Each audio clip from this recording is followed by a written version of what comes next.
What is up, Steelers Nation? Thank you so much for jumping on to another episode of All Steelers Talk. I'm Noah Schreckbein, joined always by my main man, Jacob Punturi. Find us on youtube.com/All Steelers Talkers. Subscribe anywhere you get your podcast. The Pittsburgh Steelers are making their way to Ireland tomorrow night. Meanwhile, I am live in good old Dublin.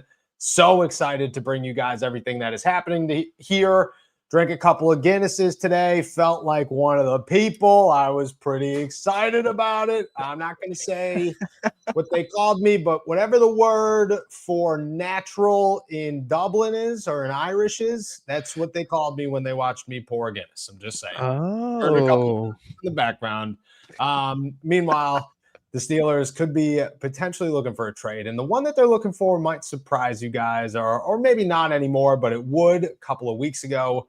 We'll dive into that. Plus, it's Wednesday. What's more likely? Wednesday. It's a night one here in good old Dublin. I'm still adjusting to the times. I didn't text you this morning at 8 like I did yesterday to say, hey, I know that we're getting real close to 11 a.m. Can you snag this story when it was 8:15 in the morning? Today, I did it at the proper time, as they would say here. Hope it's good in the Berg. How you feeling, my friend? It's crappy in the Berg weather-wise. Let me tell you, it has been raining cats and dogs, and I had, they were fighting with the weather all day at Steelers practice today. Luckily, I brought my raincoat, so it was all well and good, but we're not dealing with the nicest weather here over Wednesday afternoon on this side of the pond.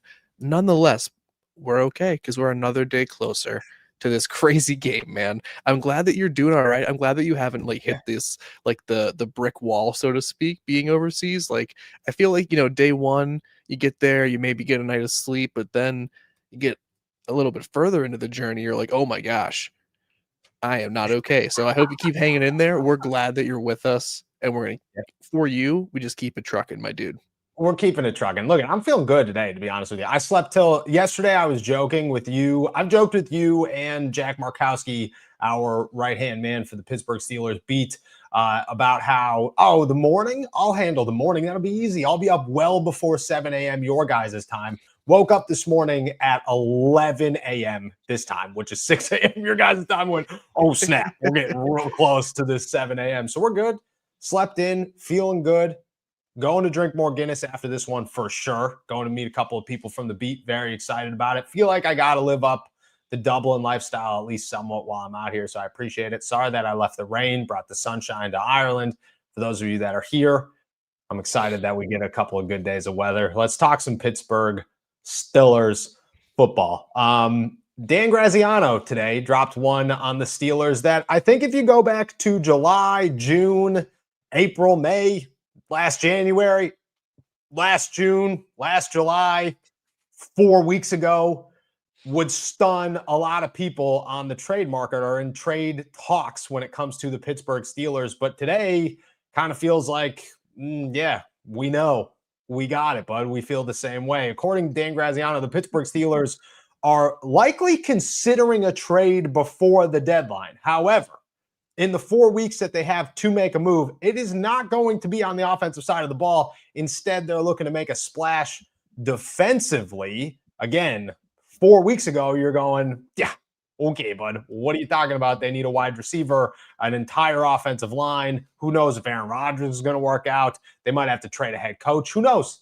Who knows? Today, it's, yeah, that would make a lot of sense to go get somebody to help a defense that is certainly struggled over the first 3 weeks of the season, or 2 weeks of the season, came alive in week 3 that I personally think pushes the narrative more to say, go make a move to help your defense, to make this thing better, to make the train run smoother and stronger. You hear the news of a trade. First, I want to hear the first name that pops in your head, and then I want to hear your thoughts on it. We talked about him before. If the Steelers are going to swing a trade, you got to go big. You got to beef up that defensive line even more. You go get a guy like Dexter Lawrence, and you go, find a way to just become the most stout defensive front that this Pittsburgh Steelers team could possibly stomach. Agreed. That being said, that's my quick reaction for you. I I do not think the priority needs to be on the defensive side of the ball when we're talking about the trade that will inevitably happen before the trade Okay. deadline this year.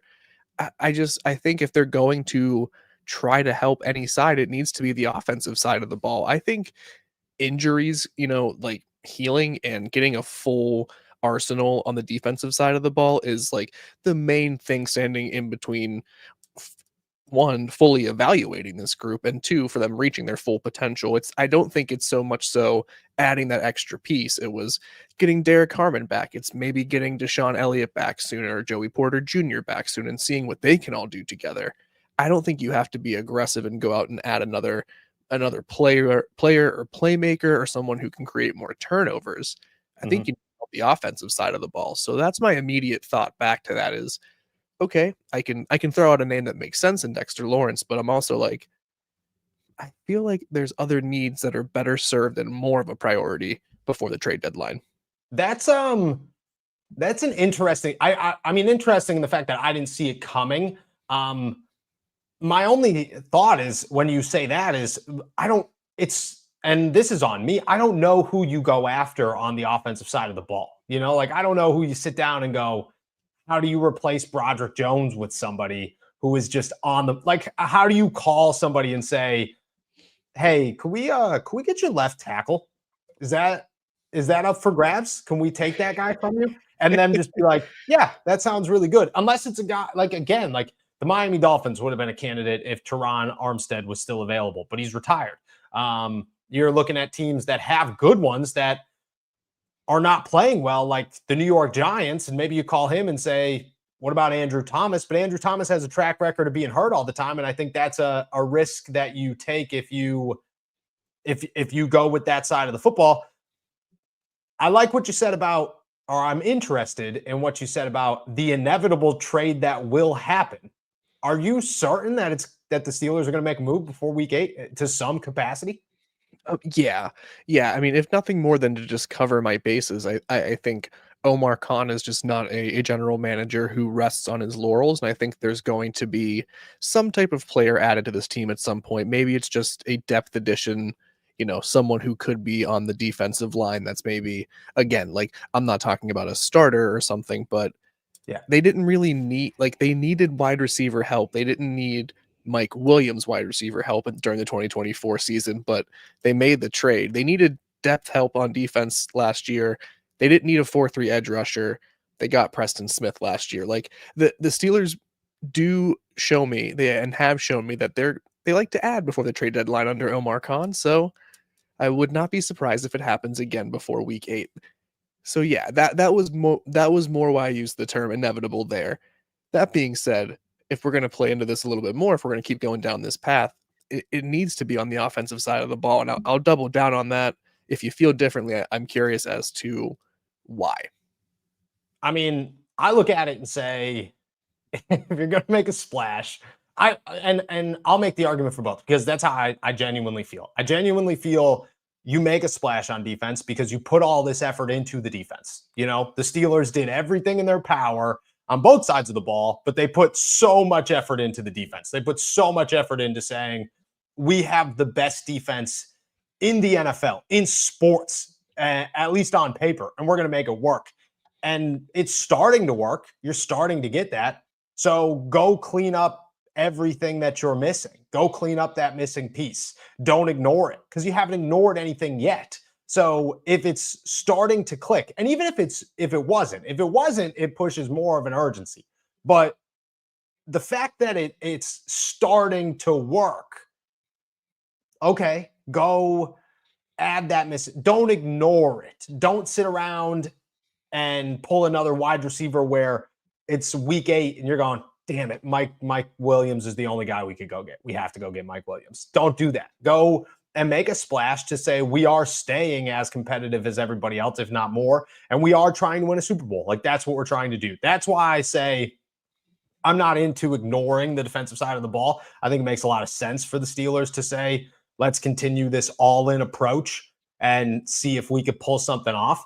But I also think that you have to call teams about the offensive side. I don't think you could walk away from the trade deadline with one trade and say, we got Dexter Lawrence, we're going to win a Super Bowl. No, you got Dexter Lawrence. Aaron Rodgers is going to die by week 9 because he doesn't have anybody protecting him. That's what you're going to say.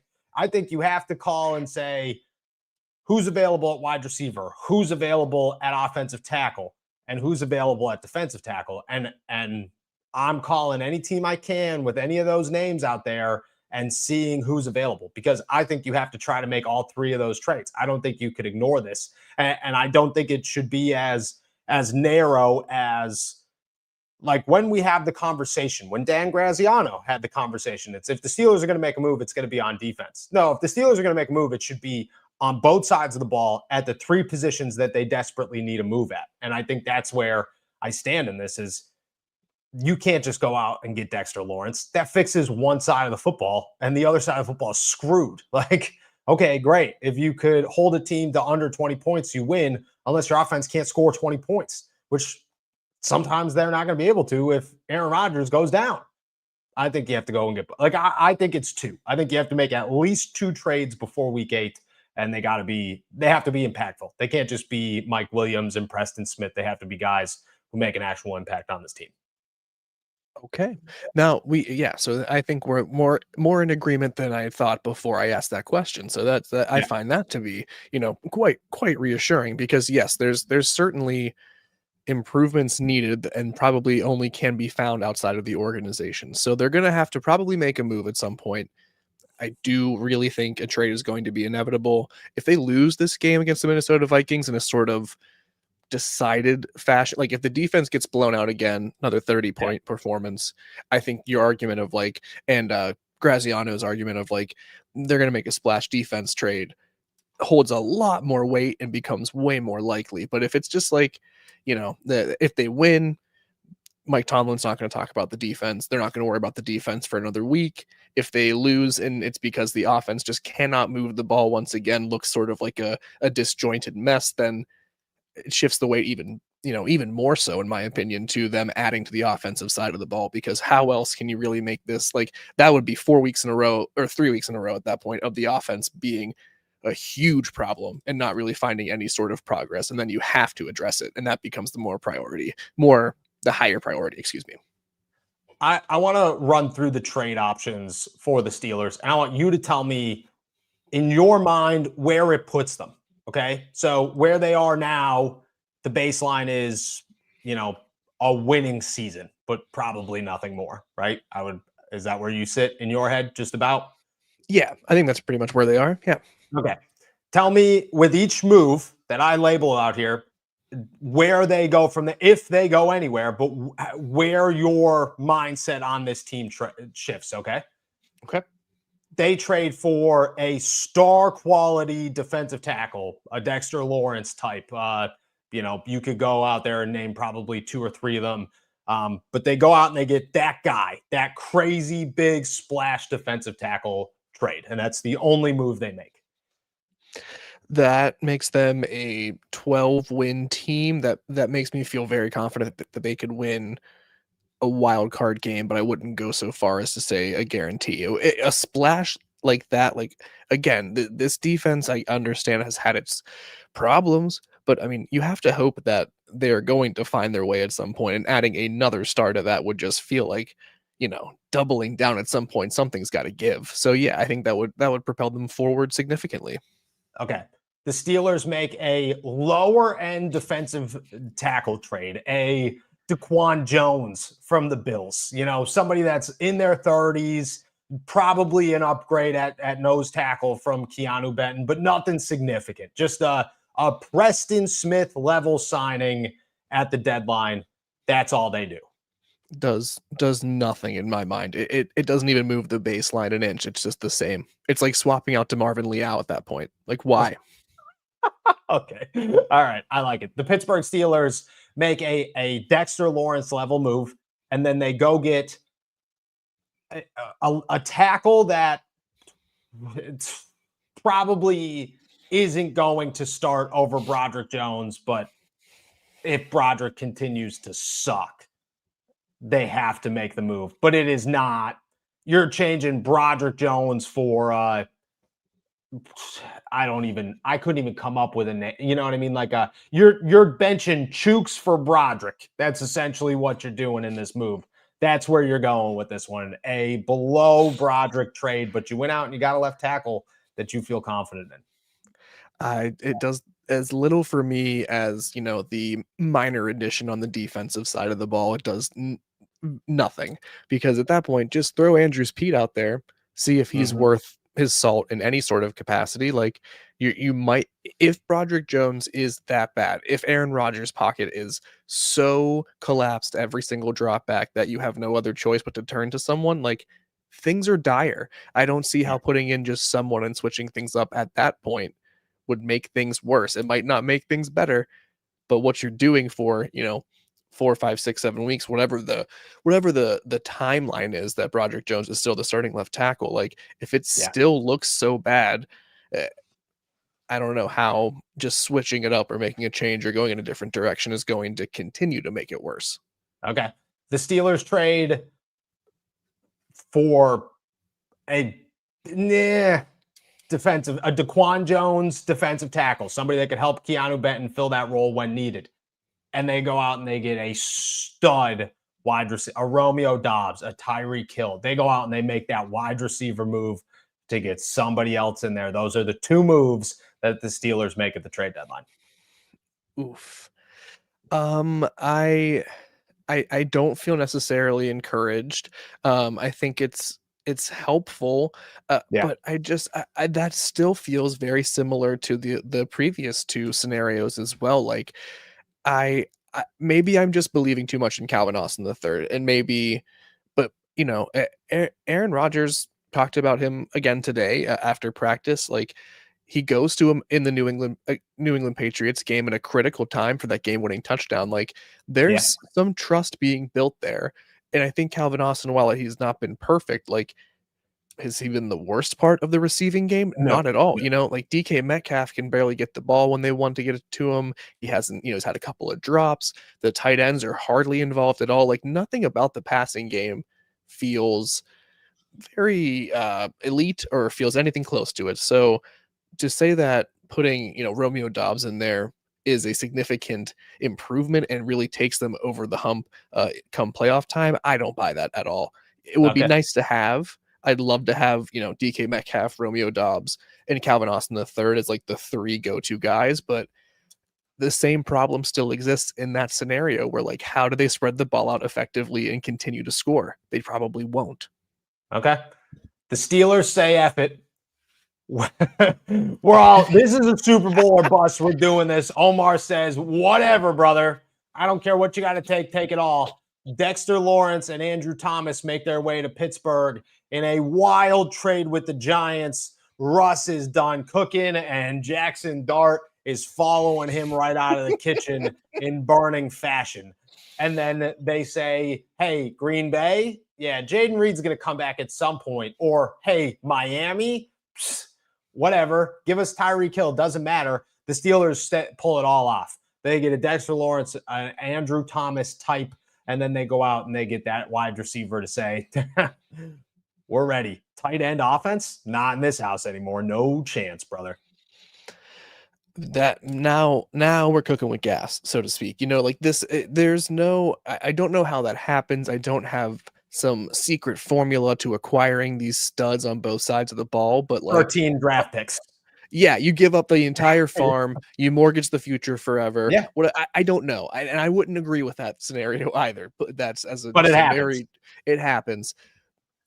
You better go win that Super Bowl, you sick sons of bitches. Like otherwise, like you're just not like everything's ruined. You can't go all in and mortgage the future and not win. So I also think a healthy, Andrew Thomas, a healthy Dexter Lawrence, plus a healthy Romeo Dobbs, or throw in someone else who fits the bill as you were describing. On paper, that's like the craziest team in the league. Does it come together? Jury's out, but boy, oh boy, I feel encouraged by that. Look, if the Steelers pull it all off, I will finally sit here and say, I mean, there's nothing left but a Super Bowl, right? Like you just do it. At that point, you either win a Super Bowl or you just give up everything. You know what I mean? Like, I've watched this happen before. You either win a Super Bowl or your head coach ends up on ESPN for the next 10 years. That's what goes down here. You know, I've That's a seen great this happen. my More lord. more than once I've seen this happen. You have to make it happen. Again, if that was the outcome, I think I sit there with you, and it has to be all in or nothing.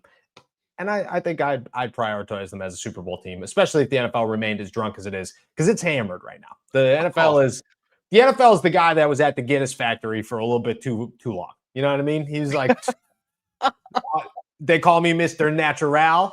That means I'm gonna pour way too many Guinnesses today. That's what I'm saying. That's what I'm saying. I like it. I like the exercise. It felt good. All right, it's Wednesday. Let's do a little bit of what's more likely to finish off our agenda. We switched up yesterday. You hit me with some overreactions, got some real good feedback from them. So today we're going to continue it and give you the floor on a little what's more likely Wednesday here to finish off our agenda. Take it over, my friend. What do you got? Just happy to take a little bit off your plate since you are, across the ocean here. And, I got the chance to go to practice today and I have some thoughts. Yeah. I'll be back there tomorrow. Let me just start you off with the first one. And you tell me from all the way over in good old Dublin, what is more likely? Do you think that it's more likely that Jabril Peppers or Cole Holcomb ends the year with more starts on the defensive side of the ball? Repeat the first part. Do you think that Jabril Peppers or Cole Holcomb I didn't catch Holcomb, the name. I didn't catch the name. I didn't know who you said there. he or Cole Holcomb, who has more starts at the end of the year? It's Jabril Peppers. It's Jabril Peppers. Easy decision to make. Look, I think Cole Holcomb is going to start some games this season. I do. I don't think Peyton Wilson's going to ride the bench all year. I don't think that's going to happen. I think at some point it's going to, flip-flop. Jabril Peppers is going to start every game from here until the end of the year. And that's, unless they don't technically consider him a starter, he's going to start every game from here until the end of the season. You don't take him out. You're crazy to take that guy off the field as your other safety. I'm not saying you put him over Deshaun. That's crazier. What I'm saying is that he's the guy next to Deshaun because he's significant. You've tumbled down the cliff before you went Jabril Peppers, Juan Thornhill, and Chuck Clark.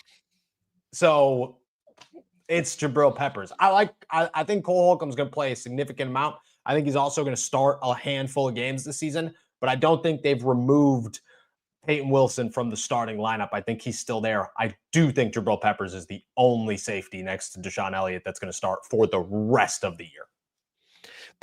I agree. That's absolutely how it should be. I have, unsurprisingly, a fear that since Jabril Peppers and Deshaun Elliott both like to play free safety, both like to line up in the box, like I have this fear that the Steelers will only use one of them on the field at a time, but they can't get bogged down in that. They have two playmaking safeties. I think you're right. I hope you're right. We won't let fear win in this household. I'll hit you with the second one here. Shout out The Mike T. Steelers, shout out Mike T. Steelers defense, they're looking for answers. Was week 3 a turnaround? I don't know, but they only allowed 14 points, so it's a huge step. I don't know if we are going to revert back to the week 1 and week 2 defenses, or again, if week 3 was the start of this elite defense emerging. Noah, do you think it's more likely that the Steelers defense allows 10 or less points to the Minnesota Vikings, or is it more likely that they allow 40 points or more to the Minnesota Vikings in this matchup on Sunday? Unreal, this question is. It doesn't even... Just going to sit back and listen. This is awful. Because let's put him on the pendulum here. Okay, you ready? Talk it through.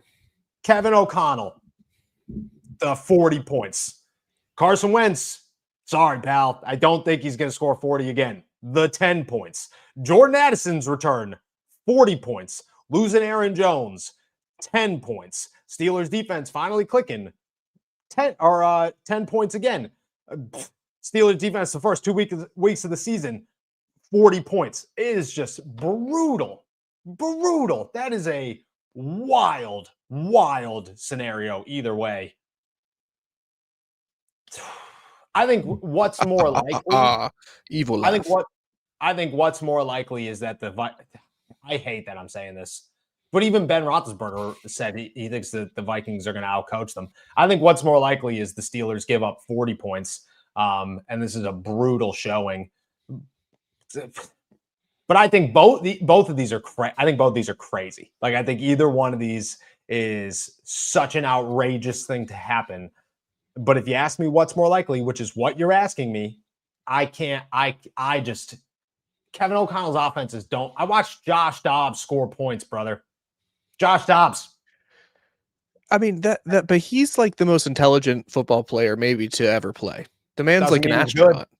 It doesn't mean he's good. But it Does means he's not mean smart. he's good. Yep. It's Genius. true. Absolute genius. You know what I mean? I mean, he's not a good football player. I'm going 40, and I feel awful saying that. That's brutal, dude. You said, hey, would you rather throw a scooter at your shin or stub your toe in the middle of the night every night for a week? Like, what would you rather do? And I think both. I think I'd rather just cut my leg off. You know what I mean? At the end of the day. Can I just admit to you how much glee I got when I came up with that? Because I'm like, he's gonna hate having to answer this because he I believe it. does. I believe it. Am I an evil genius? Some say. Here's the third one I have for you. We haven't talked enough about Chris Boswell since the serial killer comment in week 1. I want to know if he's going to make an impact or not. Simply put, do you think it's more likely that Chris Boswell, the serial killer, the Ted Bundy of serial killers in the NFL, Way to put respect on his name, finally. Yeah, absolutely. Sprinkle a little respect on it. Do you think it's more likely that he kicks successfully 4 field goals or more? Or do you think it's more likely that he kicks just 1 successful field goal that's 60 yards or further? That's not the only thing he'll make that day. But do you think it's more likely that he is like the hero of the game, basically, and they're using him all the time? Or how do you think that plays through? Going to him often? Some big old kick. I'm going to say in normal weeks, in most weeks, I would go with him kicking 4 field goals. And I would say that's what's more likely, is him kicking 4 field goals in a game. I, again, think we are overlooking the Aaron Rodgers versus the Vikings effect here. And I might be the only one talking about it all week. But this is potentially, most likely, the last time Aaron Rodgers is going to play the Vikings. And I think that's significant for him. I think that's something that nobody seems to be bringing up, and we should be bringing up. I think the Steelers are going to at least put themselves in scoring range multiple times in this game, but I think that they're going to score. And I could say Chris Boswell booting a 60-yarder at Cork Park in friggin' Dublin, Ireland, in honor of the Roonies is more likely today or Sunday than it is that he kicks 4 field goals and the Steelers walk out of there with nothing. Wow. Okay. I like where you're going with all of these. I really do. I do have a couple more. I know we've been getting some in the comments. Are you interested in hearing mine, or do we turn it over to the picnic pack? Where are we at? We'll get the picnic pack during the comments. We're good. Good. Word. All right. Here's another one for you. And this one's, I wanted to make you feel better with the last one, to be quite honest. Either way you choose, it was a happy ending, so to speak. I don't know if this next one's gonna, feel the same way. Do you think that it is more likely that for the first time this season, Jaylen Warren finally becomes, number 1 running back production, meaning does he eclipse 100 rushing yards for the first time this season? Or is it more likely that the Steelers for the first time this season hold a team to under 100 yards rushing? Oh, This is a good one, okay? This is a really good one. And I am pro Jaylen Warren in most cases. But what's more likely in this one is the Steelers holding Jordan Mason under 100 yards. And that is because in this scenario, it is Brian Flores, who is a significantly better defensive coach than anybody in Pittsburgh, with a significantly better performing defense than anybody in Pittsburgh, versus the Steelers finally clicking defensively. And I think that they started to last week. And I think the ground game looked better. I think Drake May, I don't think Carson Wentz is moving as much as Drake May was, and Drake May added almost 30 yards to that total. I'm going Steelers hold the Vikings to under 100 yards for the first time this season in a game where we feel pretty good about the Steelers' rush defense. And I can't bet. I like Brian Flores, man. I think he's a phenomenal defensive coach. And I can't bet against that because he like that would just, it's what's more like, it's not what I hope, it's what's more likely. And I think that the Steelers holding a banged up Vikings running group to under 100 is the way to go here. I think that's what's going to happen. That's what's more likely. Wow. Yeah, placing your bets on Brian Flores's defense. No, the other way. Yeah. Yep, that was right. Yeah. Yeah. Brian Flores and the Steelers defense. And the Steelers defense. A couple of defenses that know each other well, a couple of coaches that know each other well. That's exciting. I would love to see some, like, I was not alive for Super Bowl IX, but like some like slug 'em, one of them old school low scoring defensive battles over there in good old Dublin, Ireland. That's for sure.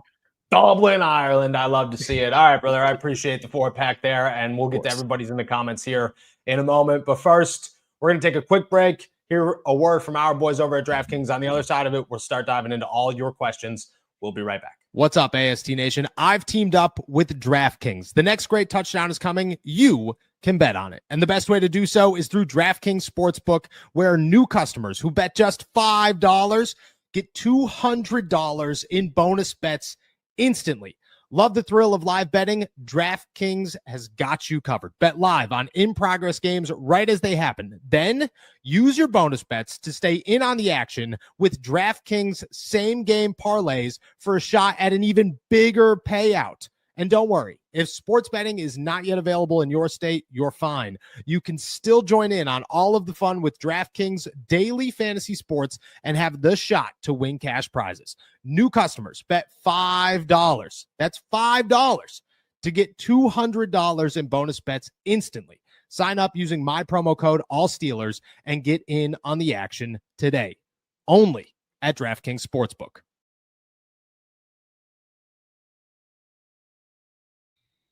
All righty. Shout out our boys over at DraftKings, and shout out to Tom for becoming a new YouTube member. Appreciate you. Make sure you're calling into the call-in show for Wednesday. We had one come out today. The other one will come out on Saturday. Appreciate you so much. And shout out to all of our members, all of our super chatters as we go through the chat today. We're going to kick it off with good old Pittsburgh Hornets. What's more likely, Vikings giving up the ball 6 times or the Steelers holding the Vikings to under 300 yards? Yeah. Yikes on that one. I've answered a bunch of them today. I'll give you the floor on this one. What's more likely, my friend? Wow. As much as I want to say that the Steelers can sort of like one up what they did in New England, I gotta say it's more likely that they just find what it is to be a decent defense. And it doesn't even make them elite, in my opinion, if they were to hold the Minnesota Vikings to under 300 yards. It would just mean that they're doing a little bit better still. And I think that is way more likely than having a 6 turnover game.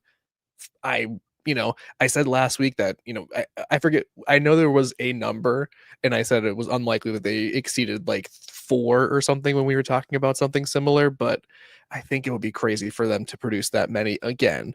They're going to have a couple. 6 is wild. I got to go with holding to under 300, and please do not make me look bad Steelers defense. I love it. This is my favorite what's more likely of all time. Is that a hot dog in your pocket salad? What's more likely? Hot dog edition. I was so excited that you did not catch this comment as it came in. I was like, he has no idea. He hasn't even giggled yet. I know he hasn't seen it.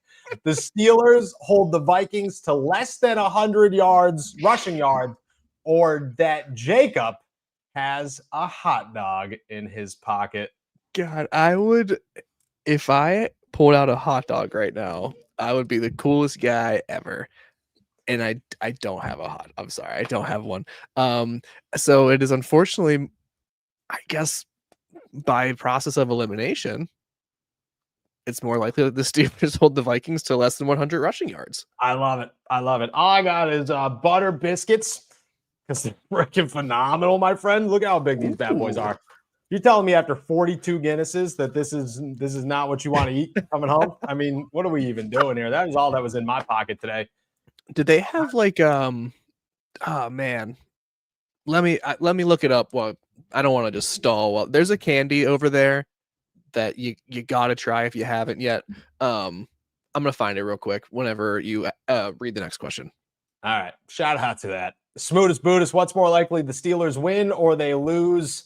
I think what's more likely is the Pittsburgh Steelers keep this one alive because I was talking to some Vikings people throughout the week, and a lot of them said the same thing. Like, look, the Vikings always have some magic when their starting quarterback gets hurt, but then the magic fades, and the Steelers are a team that are going to let it fade. So I'm saying what's more likely on this one is the Steelers walk away winners in a very tight, scary game, but you're in Ireland, you're in Dublin. If the NFL's rigged, this is going to be the game for the Steelers.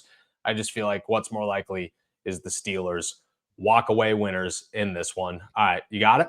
You got the candy? Yeah, it's they're called Crunchies. They're by Cadbury or Cadbury. I don't know how to say it. But What they are have they? like they're like it's like a chocolate candy bar, but the inside is like a honeycomb sort of thing. Hot damn. They are delicious. One of my roommates in college has family that lives in Ireland and in some like really tiny town, and he would bring those back for us, and they're just banging. So if you find them, eat a ton, and then bring me back like 3, please. Look it, brother. Okay, I'm gonna bring you back at least 11, and hopefully 3 of them make them off the plane because I love you.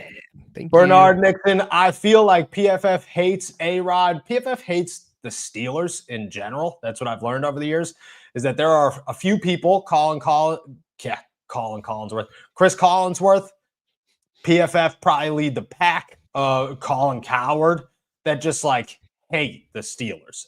Mike Tattenbaum hates the Steelers. Like, it's just crazy how much they just disrespect them at all costs. But again, I'm not a PFF is the Bible guy. I almost never look at PFF. I had a player once tell me that PFF is the dumbest thing alive or the dumbest website alive. And I started asking around because this was very early in my journalism career. And I'm pretty convinced 99% of the NFL thinks PFF is a scam. So I don't really think about them that much. Bernard's got another one though. How is A-Rod playing these 3 weeks? What's your analysis, A-Rod, of Aaron Rodgers since the season started? I think he looks like the best version of a 41-year-old quarterback. Like I don't think he's been bad. I can't say he's been an MVP. He's certainly not anywhere near that conversation. I'd give him like a B minus pretty confidently just in his play. Like, there's been my biggest gripe, I guess, against him is just his sort of his lack of mobility, his inability to get out of the pocket of his own accord whenever things break down. But that is, as we talked about so much, more a byproduct of the offensive line's failures in front of him than the fact that he's not, a 4.3 40-yard dash time type of quarterback. Like, he's been good. He has made some really, really insane passes that only players of Aaron Rodgers' caliber can make. And I think he, is the reason why this offense doesn't look any more mediocre than it does. So he is, again, B- football. And if he gets some more help around him, I think he looks even better. Love it. Love it. ND Joe here. Are we going to get a Noah Irish pub crawl compilation when we get back, or a different pub each day on the live? Enjoy the workcation. Appreciate you, ND Joe. I may or may not have done a little, and now I'm terrible at this. I'm going to state that first, as I'm not a social media guy. I don't know how to do these things. Okay. I sit on a camera. It's very easy here. It's not difficult at all. But I may or may not have tried my hardest to take you guys through the Guinness tour today, because I had to make sure that y'all came with me. So that will most likely, by most likely, I mean it will be up on the YouTube tomorrow. I would say midday, just about midday. Going to put it together. Yeah, I drank a couple of Guinnesses in it. Yeah, I saw how great of a pourer I am at Guinness. I am going to the bar. The natural. That's what they call me here. A good old in an Irish accent, which I'm surprisingly really bad at. They're tough. I feel like they're not, but I feel like I just can't do it. But yeah, no, we're headed to the pub after this one. Might have to get a little bit of what's up. I want to go live. The problem is that I'm like a little nervous to go live, because I don't know like what the culture is. I don't need somebody walking out and being like I was here yesterday. Some dude called me a moron walking down the street, and I was like, bro, what? I mean, excuse me would have been way better. You know what I mean? Excuse me instead of you're a moron. Maybe it's just an American thing. I couldn't tell you. But I just don't know. I don't know if I get kicked out of the bar, and that'd be a little scary. You know what I mean? Like the last thing I need to do is end up not being able to come home from Ireland. I love it here, but we're good. We're good. So we are getting a compilation of the Guinness tomorrow. Don't even worry about it. Can't wait. Yeah, I'm excited. We'll see what videos I can get tonight, or remember to get tonight, as we keep it track. Appreciate you, my guy, for sure. And just too many hurt. Noah, where's the beer, sir? Look, I had to take a break from the beer, guys. Okay, we were drinking the brews all day, and then I was getting a little sleepy, so we switched them to espresso martinis, and then we showed up. And I think it's hilarious that yesterday there were so many people in the comments after the show went live that were like, "I love when Noah's tipsy during the show," and I was not. I was just exhausted. But today I was not. I wouldn't say tipsy at all. I'm pretty good at this point, but like there was a time this afternoon where I was like, all right, bro, stop drinking. You got a podcast to do this afternoon. You got work to do. Yeah, like, hey, we got things to happen. So, I love you guys, man. I love you. Too Many Hurts got another one. What's more likely, the Steelers destroy the Vikings in Rooney's name, or disgrace the Rooney name by being destroyed themselves? What's more likely, my friend?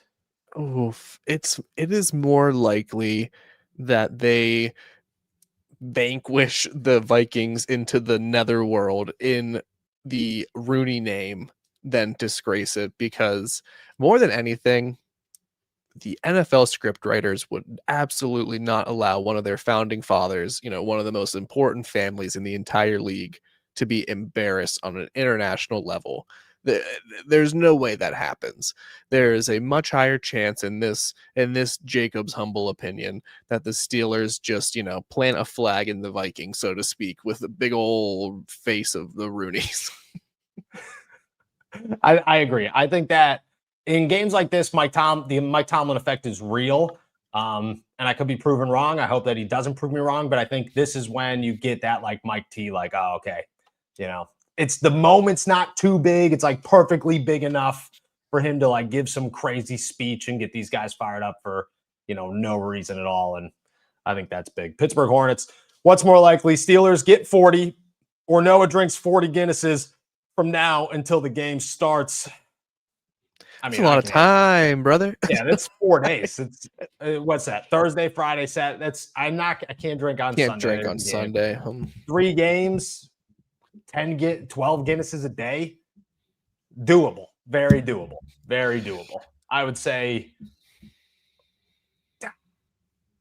we're gonna go with Steelers get 40, but I don't want to sound bodacious. You know what I mean? I don't want to see her bragging or anything. Get a little too. You like that word, huh? Yeah. I don't think you used it correctly. No, is that not what that means? No, I think you meant braggadocious. Braggadocious. That's what I meant. But is bodacious like a bad word? Is that like No, does that mean- yeah, like the first reference I can hear for it is like bodacious babes. It's like a beat, like that's it's like a term to describe Oh, yeah, how no, someone looks. braggadocious. Yeah, I definitely don't look good after 40 Guinnesses. So I would Noah becomes quite voluptuous after 40 Guinnesses. 40 Guinnesses for sure. Sasquatch salad. Did we see the running? Did we see the running game improving? What a name, my friend. This game's tough. I do think over time I see the running game improving. I think that they're going to work towards it improving. I think that Jalen Warren's going to get more involved, and you're going to start seeing more opportunistic plays develop for him instead of trying to just hammer it down their throats or to fill situations where you're like, there's no momentum. Let's switch the running back. Like, I think at some point it's just going to be Jalen Warren's job. Let him run, and you're going to figure out where he should be running the football. This week, I don't think that's going to be the case because I think that Minnesota's defense is good, and I think Brian Flores is going to throw some crazy stuff at them. Yeah, I think they're going to have continued struggles running the ball. Brian Flores just knows how to like exploit a weakness when it comes to an offense, and there's no push here when it comes to the rushing game right now. And I don't know, locked in feels like a poor way to describe a running back who's like not like blowing up the score sheet, but like Jalen Warren's is locked in as I could see a number one running back being right now, and there's just like not a lot for him to do even when the ball's in his hands. So like it's hard to see it improving right now, and it's hard to see them giving any situation until the offensive line improves where Jalen Warren can have more space to do that creating like you were talking about. I agree. Carl, Mean Cup of Joe, Green Bean Salad, Spackler, for fun. What's more likely? AB returns to the Steelers. The Steelers re-sign Russell Wilson in the offseason, or Joe Burrow is traded to us in 2 years. I don't. Is the NFL dismantling option 4? Like, I would say, does Joe Burrow force a trade to the Pittsburgh Steelers maybe after, having like his entire body amputated? I couldn't tell you. That's the only way Cincinnati would even consider that, is they're like, well, he can't throw the football anyways, so you might as well just send him to Pittsburgh. Mike T's like, he's a winner. You know what I mean? We're looking to acquire winners. I think I'm going Russell Wilson in this one. I think Russ re-signing to some wild, stupid deal is what's more likely. Yes, I think that's the here. Yep. I've definitely said this. I think I said this before here. If not, I know I've talked to you about this. Like, I do think there's like some crazy scenario where Joe Burrow could just like want out of Cincinnati, right? Like, yeah, for sure. Not the best place to be, So I can see him not wanting to be there forever. I think it's like impossible that he goes in division. I think it is like hell freezes over first before he goes to the Pittsburgh Steelers. Like, that would be, the devil. Just like that would be disastrous for the Cincinnati Bengals. They'd have to just really forfeit their existence in the league. And that's, you can't go down that road. AB can't come back into the country. True. He can't sign. Even come here. He can't even come here. If he signs, it could be a sting operation. And I don't think, you can't do that. You can't put him in jeopardy like that. I think the only one that could happen based off of my bulletproof logic on those first two is that Russ resigns, and I like we ride. So it could happen. Let him cook, my friend. Captain Sparkle, do you think the Steelers will trade Alex Highsmith? What's your 1 to 10? I think no, but what's your 1 to 10 chance that they actually do? 4. I think it's no, I don't think they have any real plans to trade him. I think it's very unlikely. I think a real answer is less than 4. It's probably a 2. Yeah, like, I think they'll just let him play out his contract and then just not come back if that's what really happens. If this if this injury concerns continue, if there's a decline because of it. The thing is, like, and I get it, because I have brought up and I've talked about how, like, maybe there's some ways where he becomes expendable, but like when he's on the field, he's an impact player. He's a difference maker. So like the Steelers don't want to just give him up. As No. even as Nick Herbig emerges, it doesn't mean that having, more talented edge rushers is a bad thing for the Steelers to have. It's only hopefully to their benefit. I don't think he's going to get traded anytime soon. I just will posit that I think there's a chance it could happen further down the line. I agree. Matthew, I'm going to the Dolphins game with my brother, who is a Dolphins fan. He's scared to enter enemy territory. Should he be worried? No. First off, the Dolphins, very bad football team right now. So it's not like they're coming in here to like challenge, and be like, oh, we're going to smoke the Steelers. Like, if the Dolphins do win that game, the Steelers fans will not be mad at the Dolphins. They will be so mad at Mike Tomlin. Like, they will hate him to their core for what they consider a trap game loss. So no worries there. Second, the only teams, there's really like the whole AFC North, but it's really Baltimore. Like, Baltimore fans are like they show up in Pittsburgh and it's like there's a chance somebody's getting into a fight. That's what's happening here. Cleveland's a close second. Like, Cincy fans are weird, man. Like, I think people look at them and they're like, I'm so sorry you live in Cincy. Like, my bad, bro. Wish you and the family the best. But they also are like, Joe Burrow is eventually going to end up in Pittsburgh with no arms or legs anyway. So it's fine. And I just feel like this is how he led a nation. This is how it happens. So I think he's going to be okay. I would not stress too much. Rock the Dolphins jersey, dude. You're fine. You wear a Tua jersey. Worst that's going to happen is people are going to make fun of you for owning a Tua jersey. You know what I mean? Like, people are going to be like, yeah, bro, okay, have fun. You know what I mean? Good quarterback. Good job. It's like people who owned Russell Wilson jerseys. Just, you're good, brother. You're good. Yeah, he'll be good. Rocky Mountain oyster salad. Will the O-line be able to protect Rodgers on Sunday? I'm worried. I'm not super confident that they're going to be able to protect Aaron Rodgers on Sunday. Yes, and here's the counter to that. There were 0 sacks allowed to the New England Patriots, who I think might be easy to write off. The New England Patriots were, they were able to get after the quarterback a ton the first 2 weeks, and Aaron Rodgers was very effective at getting rid of the ball instead of taking sacks. Yeah. I think that's due to continue. It's just, you're asking so much of this 41-year-old quarterback who really just at this point has a great arm and a great mind. And that's it. The only thing that you need to do to give him, to help him find success is just give him time. And they can't figure that out yet. And Nope. I just don't see it happening, this Sunday either. The goal is to keep it under, two. That's the goal. And I'm not positive it's going to happen, but I agree with you. I think Minnesota's defense is very good. They're great at disguising blitzes too. It's a formula that works against. Yeah, it works against the Steelers for sure. Maddie, why do you think that trading for a big name is the answer when we're only 3 weeks in? Jumping the gun a little bit, don't you think? They didn't play preseason. 6 to 11 people were injured, or 6 out of 11 people were injured. Time, guys, time. I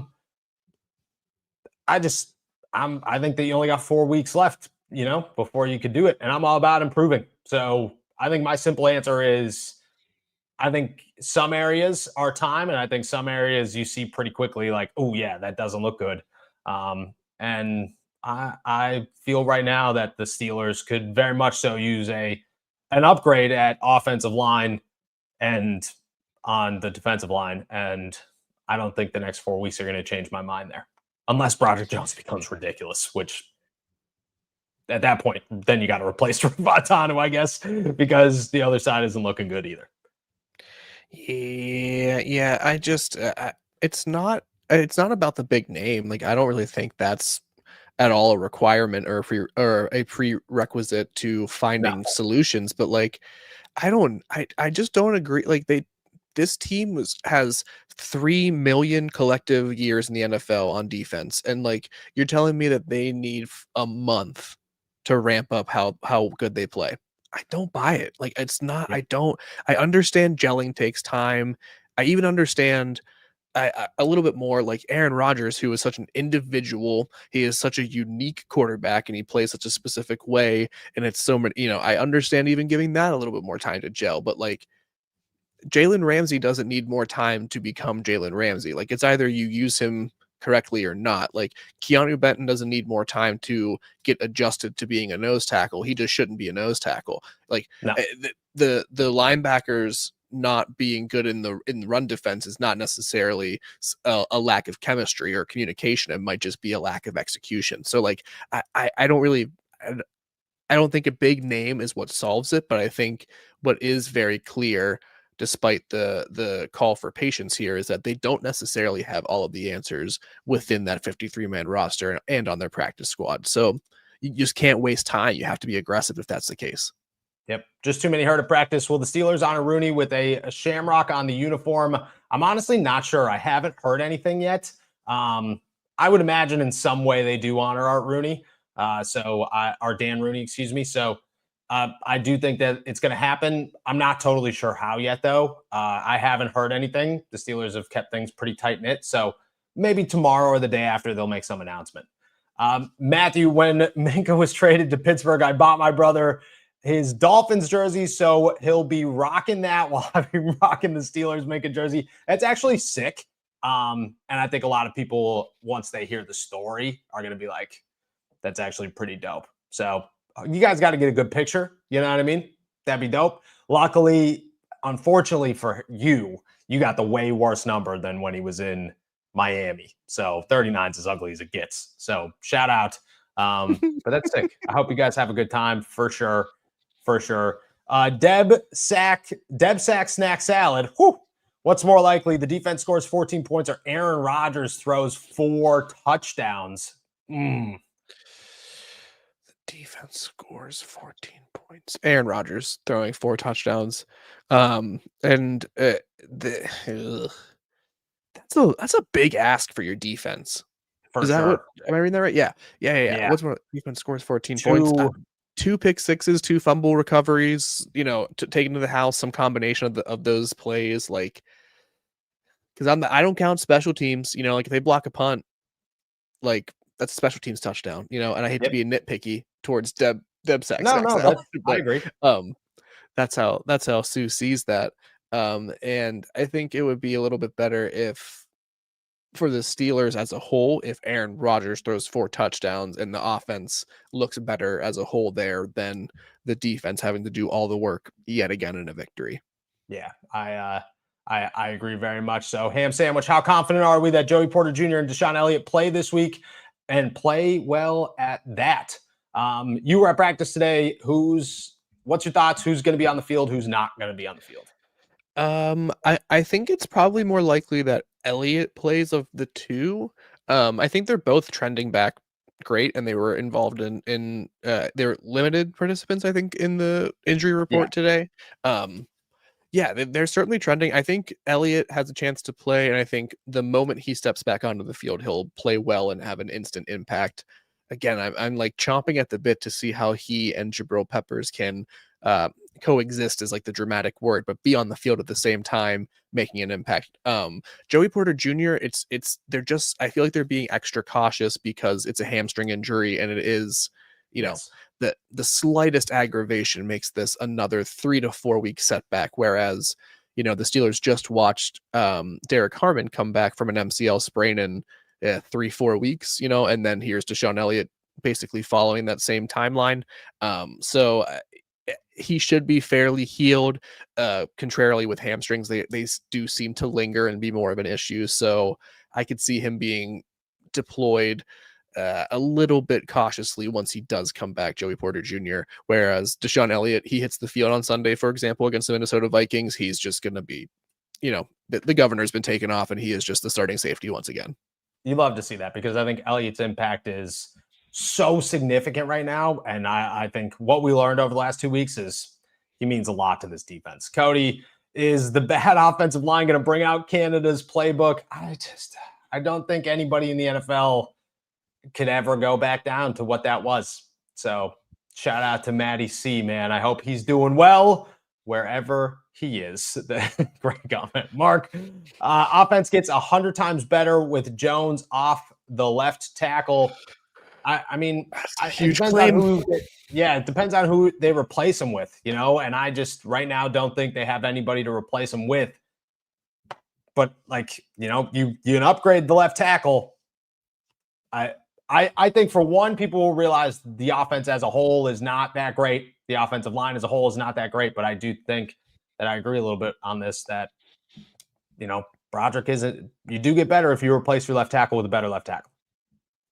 Well, that's the key part, is the second part of that. It has to be better. Like, Broderick Jones coming off the field does not like snap things into place. It's not like all of a sudden what happens when, you know, he comes off the field and then the focus shifts super quickly to Troy Fautanu on the right side, who's had, you know, he's taken he's a rookie basically still. So like he's taken his lumps, so to speak, over the past couple of weeks. Like, what happens when then the focus shifts to like the interior part of the line? Zach Frazier hasn't been exceptional by my accounts. So like, you know, you plug in Andrews Pete, you plug in Dylan Cook or something like that, or Calvin Anderson at left tackle, and this offense is 100 times better. I think it's 100 times the same. Like, like, if you bring in someone who is demonstrably better, far and away a better left tackle, of course this offense will be more efficient. They'd be 10 times, 100 times better easily. But like, just switching doesn't get that result, in my opinion. It might help. It won't get that far of a result, or that good of a result. I agree. Two housekeeping things as we close this one out. Daniel, how do I become a member? Click the link. If you're watching live, click the link in the description of the video below. It's that first link. It says join AST Nation and become a member today. It'll take you right to the membership page where you can join there. Things and stuff. How is your seat for the game? I've heard that all seats are good. I don't know where the press box is located yet, but I imagine that it's a good one. I'm more excited for the Irish food that they're going to serve us in the press box at halftime, because you know, I love my food. Food out here is, I had fish and chips today that, like, you know, when you take a bite of food and you go, oh, that's what it was. That's what it was. So shout out to the Irishmen out here. Were there mushy peas on that bad boy? Yeah, there was. And it was a beautiful times. Mikey, we'll finish it off with this one. What and who do you think we would trade Dexter Lawrence for? What's your trade proposal to the Giants? It is a second-round pick, and they like it. And I think that's a big trade offer from the Pittsburgh Steelers, in my opinion. I think it's a third and a fifth and Keanu Benton, and they make it happen. I think that's my trade package. It's a big trade too. Okay. And I feel like they'd be okay with it. We'll see what happens. All right, guys. With that said, we're heading out of here. Thank you so much for jumping on to another episode of All Steelers Talk. Make sure to subscribe to us on YouTube, youtube.com/All Steelers Talk. Check us out anywhere you get your podcasts. And as always, find all of our work at si.com/NFL/Steelers. With that said, we will be back tomorrow. Big announcement tomorrow. I'm going to try to make it work, but most likely it will not be live. It will be a pre-recorded premiere. I have dinner complimentary of the Steelers tomorrow, so going to try to work it out there. But at the same time, business is business, and you got to keep your relationships as high as they go when they're out in good old Dublin, Ireland. So appreciate them and appreciate everybody who's been out here, and appreciate you guys. We'll keep you posted beforehand. Either way, there will be an episode tomorrow.